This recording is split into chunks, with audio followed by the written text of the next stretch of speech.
Hello दोस्तों, कैसे हैं आप सब लोग। मैं हूं अमित रॉक और स्वागत है आपका XYZ movies explainer creature YouTube channel पर। तो आज मैं आपको बीओवुल्फ मूवी एक्सप्लेन करने जा रहा हूं। तो चलिए शुरू करते हैं। इस मूवी की शुरुआत होती है 507 AD से, जहां पर डेनमार्क नाम का एक राज्य दिखाया जाता है और इस राज्य का जो राजा होता है वह अपने साथियों के साथ, सिपाहियों के साथ जश्न मना रहा होता है। और इस जश्न का इतना शोर होता है कि दूर पहाड़ी पर स्थित एक गुफा में एक मॉन्स्टर इससे परेशान हो जाता है, इसलिए वह उस जगह पर आ जाता है जहाँ पर जश्न हो रहा होता है और राजा के सभी साथियों को, सिपाहियों को मार देता है। इसके बाद वह राजा की तरफ बढ़ता है, लेकिन राजा उससे डरता नहीं है, बल्कि अपनी तलवार लेकर उसके सामने खड़ा हो जाता है। वो मॉन्स्टर राजा को कुछ नहीं करता और वापस अपनी गुफा में आ जाता है, जहाँ उस मॉन्स्टर की मॉम उससे कहती है कि तुम्हें सरेआम इस तरह से इंसानों को नहीं मारना चाहिए, कहीं तुमने राजा को तो नहीं मारा। वो कहता है कि मैंने राजा को टच भी नहीं किया। और अब राजा अपने लोगों की, अपने सिपाहियों की मौत से बहुत ज्यादा गुस्से में होता है, इसलिए वो अपने राज्य में सबसे कहता है कि जो भी उस मॉन्स्टर को मारेगा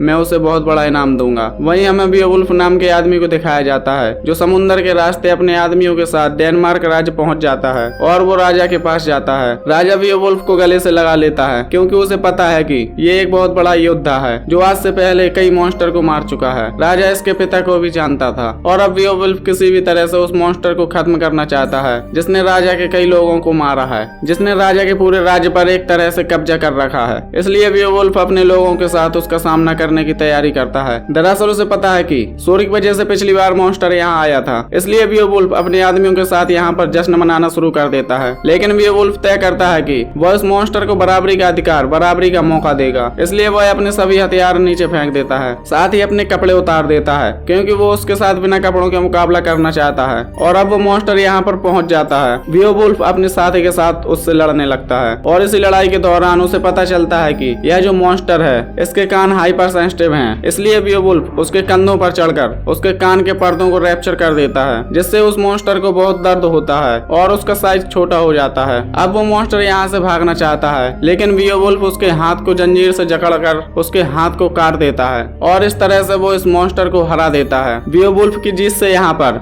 जितने भी सिपाही, जितने भी लोग होते हैं, सब उसके नाम के नारे लगाना शुरू कर देते हैं। और इसके बाद राजा अपनी पत्नी यानी कि रानी के साथ यहाँ पर आते हैं। बीओवुल्फ रानी की तरफ बहुत ज्यादा अट्रैक्टिव होता है और राजा बीओवुल्फ की विक्ट्री के लिए उसे अपना शाही गोल्डन ड्रिंकिंग हॉर्न देते हैं। वहीं हमें मॉन्स्टर को दिखाया जाता है जो घायल अवस्था में अपनी गुफा में पहुंच जाता है, जहां उस मॉन्स्टर की मां होती है। वो अपने बेटे की हालत देखकर परेशान हो जाती है। मॉन्स्टर बताता है कि मुझे बीओवुल्फ ने मारा है और इसके बाद उस मॉन्स्टर की मृत्यु हो जाती है। और अब उस मॉन्स्टर की मॉम प्रण लेती है कि वह अपने बेटे की मौत का बदला जरूर लेगी और वो राज्य में पहुंच जाती है, जहाँ पर वो बीओवुल्फ के आदमियों के ऊपर हमला कर देती है और उसके कई लोगों को मार देती है। जब ये सब कुछ हो रहा होता है उस वक्त बीओवुल्फ सो रहा होता है और उसके सपने में रानी आती है जो मॉन्स्टर में बदल जाती है। और जब बीओवुल्फ की आंखें खुलती हैं तो देखता है कि चारों तरफ उसके आदमियों के, गांव वालों की डेड बॉडी है, जो देखकर वो परेशान हो जाता है। और अब राजा बीओवुल्फ के पास आता है। वह बताता है कि जिस मॉन्स्टर को तुमने मारा है उसकी मॉम ने ये पूरी की पूरी तबाही मचाई है।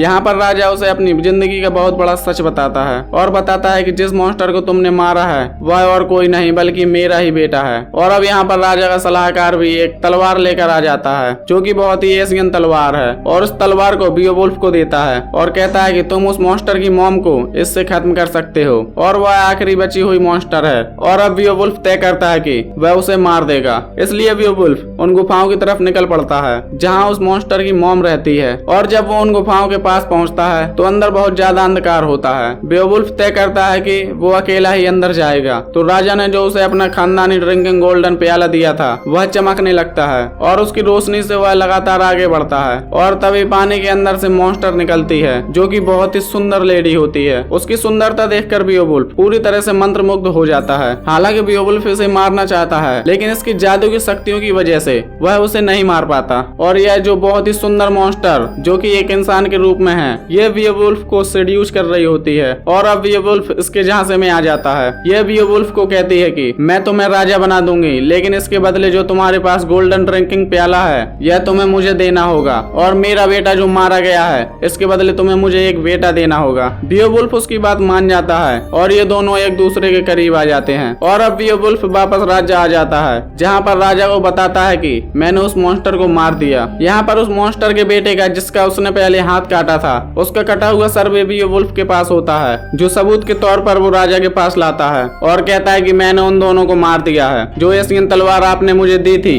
वो एशियन तलवार मैंने उसी डीमन के शरीर पर गाड़ कर छोड़ दी। साथ ही मुझसे वो गोल्डन प्याला भी खो गया जो आपने मुझे उपहार के तौर पर दिया था। हालांकि राजा को अभी भी उसकी बातों पर विश्वास नहीं होता, इसलिए वो वीवुल्फ को अपने साथ एकांत में ले जाता है और उसे बताता है कि एक बार पहले मेरा भी उससे सामना हो चुका है। वह एक जादूगरनी है, उसके सुंदर रूप के जाल में मैं फंस गया जिस वजह से मैं उसके बच्चे का पिता बन गया, उस बच्चे का जो कि एक मॉन्स्टर था जिसे तुमने मारा है। लेकिन अब इन बातों से कोई फर्क नहीं पड़ता, अब जब दोनों ही मारे जा चुके हैं तो श्राप हमेशा के लिए खत्म हो चुका है। लेकिन बीओवुल्फ को एहसास होता है कि अभी श्राप खत्म नहीं हुआ, बल्कि जो श्राप पहले राजा के ऊपर था अब वो उसके ऊपर आ चुका है। और अब राजा घोषणा करता है कि मेरे बाद इस राज्य का राजा बीओवुल्फ होगा और इसके बाद वो अपनी जान दे देता है। उसकी बॉडी नीचे गिर जाती है, सभी लोग बीओवुल्फ के सामने घुटने टेक देते हैं, उसे अपना राजा मान लेते हैं और तभी पानी के अंदर से वही डीमन निकलती है और राजा की बॉडी पानी में ले जाती है। कई साल बीत जाते हैं और अब बीओवुल्फ बूढ़ा हो चुका है, वो एक सेना से युद्ध कर रहा होता है। दरअसल बीओवुल्फ ने आज तक कई मॉन्स्टर को मारा है, इसलिए वो पूरी दुनिया में बहुत ज्यादा फेमस होता है। लेकिन अब बीओवुल्फ पहले की तरह खुश नहीं रहता। युद्ध के बाद जब वह वापस डेनमार्क आता है तो वहाँ पर उसकी छोटी रानी को दिखाया जाता है, यानी कि राजा की मौत के बाद उसने रानी से, जिसकी तरफ वो अट्रैक्टिव था, उससे तो शादी की थी,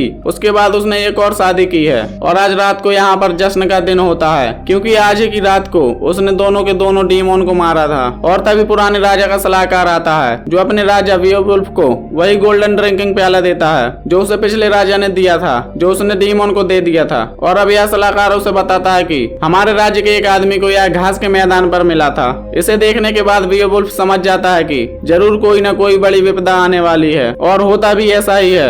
रात के अंधेरे में यहाँ राजा के गांव में एक ड्रैगन हमला कर देता है और कुछ ही देर बाद वह इंसानी रूप में आ जाता है। इसके बाद वह एक आदमी के पास जाता है और कहता है कि अपने राजा को बता देना, उसने जो भी पाप किए हैं बहुत जल्दी उसके सामने आएंगे। वह आदमी बीओवुल्फ के पास जाता है और उसे सब कुछ बता देता है। यहाँ पर बीओवुल्फ समझ जाता है कि जो ड्रैगन इस आदमी के पास आया था वह और कोई नहीं बल्कि उसी डीमन का बेटा है जिसे उसने गोल्डन ड्रिंकिंग प्याला दिया था और वादा किया था वह उसे एक बच्चा भी देगा। जिसके बाद बीओवुल्फ और वो डीमन एक दूसरे के करीब आ गए थे, यानी कि यह जो ड्रैगन है, यह जो बच्चा है, यह और किसी का नहीं बल्कि बीओवुल्फ का है। इसलिए बीओवुल्फ तय करता है कि एक बार फिर से वो उसी डीमन की गुफा में जाएगा ताकि अपने राज्य को, अपने लोगों को बचा सके और अपने पुराने दोस्त के साथ, जिसके साथ वह पिछली बार गुफा के बाहर तक गया था, एक बार फिर से उसके साथ जाता है। और जब यह दोनों गुफा के बाहर पहुंच जाते हैं तो वह अपने दोस्त से कहता है कि अगर मुझे कुछ हो गया तो तुम मेरे बाद इस राज्य के राजा बनोगे। और अकेला ही वह गोल्डन हॉर्न लेकर अंदर पहुंच जाता है। वो वहाँ पर गोल्डन हॉर्न फेंकता है, जिसके बाद वह गोल्डन डीमन वहाँ पर आ जाती है। बीओवुल्फ उससे कहता है कि अपना यह गोल्डन हॉर्न ले लो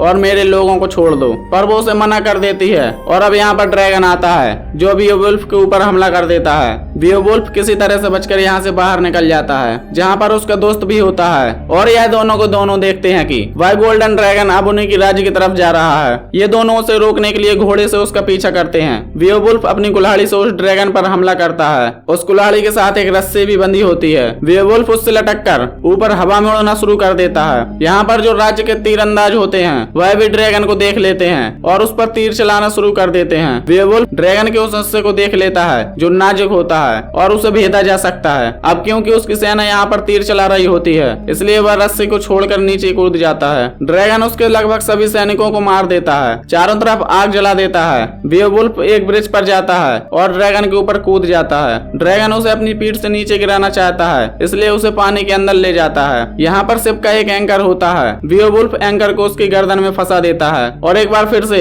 बीओवुल्फ को लेकर वो ड्रैगन ऊपर आता है। दरअसल वो ड्रैगन अब दोनों रानियों को भी मारना चाहता है, पर बीओवुल्फ बड़ी बहादुरी से उसके एक पंख को चीर देता है, जिससे उसे उड़ने में परेशानी होती है। और अब वो ड्रैगन रानियों के सामने होता है। वह अपने मुंह से आग निकालकर उन्हें जलाने वाला होता है कि बीओवुल्फ उसकी गर्दन के उस हिस्से को चीर देता है जो नाजुक होता है, जिस वजह से आग उसके मुंह से नहीं निकलती बल्कि गर्दन से निकलती है। और इसके बाद बीओवुल्फ उसके दिल वाले हिस्से को चीर कर अपने हाथ से उसके दिल को बाहर निकाल देता है, जिससे वह ड्रैगन नीचे गिर जाता है और नीचे गिरने के बाद वह इंसानी रूप में आ जाता है। बीओवुल्फ भी पूरी तरह से जख्मी हो चुका है। वह उस ड्रैगन को यानी कि अपने बेटे को देखता है। वो उसके कंधे पर हाथ रखता है क्योंकि उसे पता है कि इसकी कोई गलती नहीं है, ये श्राप है जो सदियों से चला आ रहा है। और अब बीओवुल्फ का सबसे अच्छा दोस्त, जिसने हमेशा उसका साथ दिया, जिसने उससे वादा किया था मेरे बाद तुम ही राजा बनोगे, वह बीओवुल्फ के पास आता आता है और बियोवुल्फ उसे सब कुछ बता देता है कि यह जो ड्रैगन था और किसी का नहीं बल्कि मेरा ही बेटा था। डीमोन ने किसी तरह से उसे अपनी बातों में बस में कर लिया था। वह उसे अपनी जिंदगी की सारी सच्चाई बता देता है, लेकिन उसका दोस्त वादा करता है कि वह किसी को नहीं बताएगा ताकि उसकी लेगेसी हमेशा ज्यों की त्यों रहे। और वह अपने दोस्त को यानी कि बियोवुल्फ को अच्छे से विदा करता है। वह उसकी बॉडी को शिप में रखकर आग लगाकर समुद्र में छोड़ देता है। दरअसल बियोवुल्फ के वादे के मुताबिक अब ये यहाँ का राजा है और तभी इस नए राजा को रेत में वही गोल्डन ड्रिंकिंग हॉर्न दिखता है जो बियोवुल्फ को पुराने राजा ने दिया था। और जब वह समंदर की तरफ देखता है तो वहाँ पर वही डेमन शिप के पास जाती है और वो बियोवुल्फ को आखिरी अलविदा करती है और अब वो इस नए राजा की तरफ आना शुरू कर देती है। ये राजा भी उसकी खूबसूरती से अट्रैक्ट हो जाता है और उसकी तरफ बढ़ता चला जाता है। यानी कि जो गलती सबसे पहले राजा ने की थी उसके बाद बियोवुल्फ ने अब ये भी वही गलती करने वाला है। यानी श्राप अब कभी खत्म नहीं होगा। तो ये थी पूरी कहानी फिल्म बियोवुल्फ की। उम्मीद करते हैं कि ये कहानी आपको पसंद आई होगी। Thank you.